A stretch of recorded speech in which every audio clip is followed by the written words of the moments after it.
Salman T तथा समाचार। नमस्कार। नमस्कार, मैं हूं दीपिका सक्सेना और आप देख रहे हैं कर्म सिद्धि समाचार। मैं इस वक्त अलीगढ़ महानगर में उपस्थित हूं, जहां मेरे साथ पंडित केशव देव शर्मा जी हैं। और जो मैं आपको बता दूं कि जो समय समय पर भ्रष्टाचार का एक नई तरीके से खुलासा करते रहते हैं, हर विभाग का हर जो भ्रष्टाचार का खुलासा पब्लिक के सामने लेकर आते हैं और उसको और अपने जो माननीय मुख्यमंत्री हैं उनसे समय समय पर अपील करते रहते हैं कि इन भ्रष्टाचारियों को इनका ताला लगाया जाए, इन पर जो है लगाम कसी जाए, इनको जो है सही राह दिखाई जाए, इनके साथ इनकी जो है कार्रवाई की जाए। परंतु अभी तक कोई ऐसा मामला सामने नहीं आया है जहां पर जांच प्रक्रिया पूरी होकर कोई ना कोई गतिविधि जो है इस तरह की जाए कि जिससे भ्रष्टाचारियों पर अंकुश लग सके। इसी तरह का एक जो है मामला सामने आया है, वो आपका समाज कल्याण विभाग से आया है, जिसमें कई जगह भाई बहनों की शादी कराने के लिए फॉर्म भर दिए जाते हैं। 2-2 3-3 शादियां करने के बाद भी फॉर्म भर दिए जाते हैं और उनको जो इससे क्या होता है कि जो लाभार्थी होते हैं उन तक ये योजना नहीं पहुंच पाती है।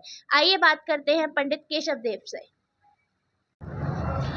जी पंडित जी, कई मामले जैसे निकल के आ रहे हैं सामूहिक विवाह के तरीके से, जो आप बताना चाहते हैं इस बात को लेकर कि जो सामूहिक विवाह हो रहे हैं, उत्तर प्रदेश सरकार जो है पूरी तरह से एक लाभार्थियों को लाभ देना चाह रही है, लेकिन जो अधिकारी भ्रष्ट बैठे हुए हैं उन पर लगाम नहीं कसी जा रही है और जो समूह है वो लगातार कार्रवाई इस पर नहीं कर पा रहा है और जो अधिकारी हैं वो इस पर देख रेख नहीं कर पा रहे हैं। दूसरी चीज़ आपसे और मैं पूछना चाहता हूँ कि जो समाज कल्याण विभाग है और जो लड़कियों की शादी, एक शादी जिसकी पहले भी हो चुकी है उसके बाद 3-3 शादियां और करवाते हैं, सिर्फ जो मुख्यमंत्री योगी आदित्यनाथ के द्वारा जो दिया जाता है गरीबों को लाभ, वो सिर्फ अपने घरों में भरते हैं। उसमें क्या कहना चाहेंगे आप? देखिए, ये जो समाज कल्याण विभाग है कई ऐसी योजना चलाता है गरीबों के लिए, और उत्तर प्रदेश सरकार माननीय योगी आदित्यनाथ जी की जो योजना है बहुत ही अच्छी योजना है, गरीबों के लिए है। जिनके माता पिता गरीब हैं, उनके पास बहन बेटियों की शादी करने के लायक पैसा नहीं है, मजदूर हैं, उनके लिए ये योजना एक बहुत अच्छी है। मगर इसमें कुछ भ्रष्टाचारी अधिकारी, राजनीतिक लोग, यहाँ तक कि समाजवादी पार्टी, सपा, बसपा, अन्य पार्टियों के लोग जो सरकार को, योगी सरकार को सपोर्ट नहीं करते लेकिन नोट लेने में सबसे आगे रहते हैं। यही है, मैं आपको बताऊं, सामूहिक विवाह योजना के तहत समाज कल्याण में विभाग में इतना बड़ा भ्रष्टाचार चल रहा है कि कुछ लोग वहाँ कमीशन खोर दलाल सक्रिय हैं, वो सपा पार्टी से हैं, और कुछ लोग वहाँ बसपा के हैं, और कुछ सत्ता के भी, बीजेपी के भी कार्यकर्ता इसमें सम्मिलित हैं। इनका एक योजनाबद्ध तरीके से षड्यंत्र के तहत जिनकी 2-2 3-3 शादियां पहले हो चुकी हैं, जिन पर बच्चे हैं 2-2 3-3, उन महिलाओं के आवेदन कराए जाते हैं, उनके पतियों का आवेदन कराया जाता है, और फिर इसे सामूहिक योजना के नाम पर शादी दिखा करके बड़े स्तर पर धन का गबन किया जा रहा है। जैसे कि आपको मैं बता दूं कि जैसे इसमें कोई अधिकारी या कोई सामूहिक जैसे आवेदन करते हैं तो क्या उसको वेरीफाई नहीं कर पाते हैं, डायरेक्ट कर देते हैं? देखिए, ये कमीशन भ्रष्टाचार का इतना बड़ा जाल है कि उस जाल में केवल आवेदन उन्हीं के लोगों के स्वीकार किए जाते हैं जो कमीशन एजेंट लगे हुए हैं। तहसील से लेकर, ब्लॉक से लेकर और ज़िले में कुछ, उसमें मैं आपको सवाल नहीं उठाना चाहता हूं, लेकिन जब आप कह रहे हैं तो कुछ उसमें पत्रकार भी शामिल हैं जो आवेदन कराने में और कमीशन खोरी में माहिर हैं।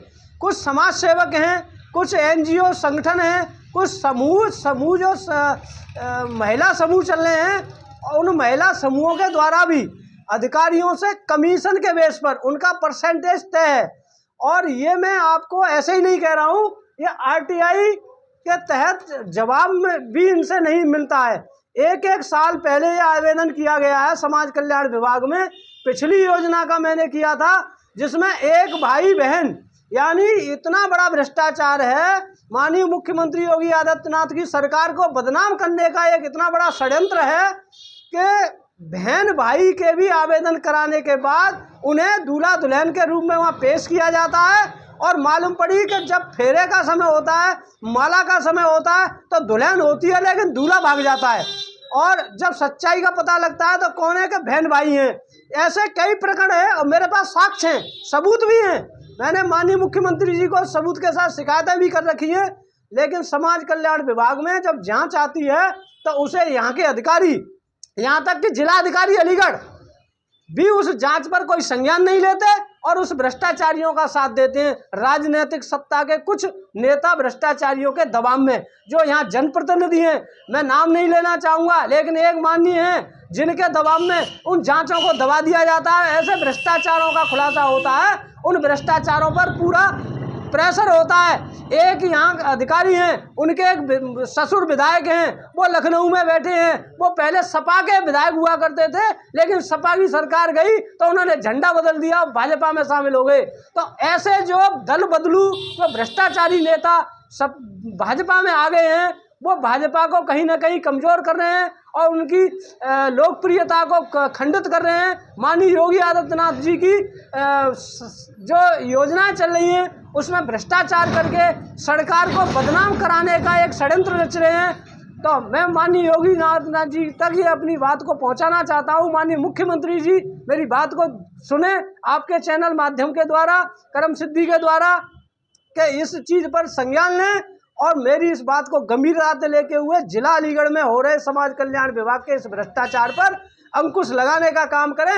अगर मेरी बात सत्य ना निकले, अगर मेरी बात झूठ निकले, तो जो मुख्यमंत्री जी की मर्जी हो वो सजा पाने को मैं तैयार हूँ। साक्ष्य सबूत दे दूंगा कि समाजवादी पार्टी के कुछ भ्रष्टाचारी और भाजपा के लोग मिलकर के, यानी दिखाने के लिए तो विपक्षी पार्टी है, लेकिन योजनाओं का भ्रष्टाचार करके सरकार के धन को लूटने में एकता में शामिल हैं।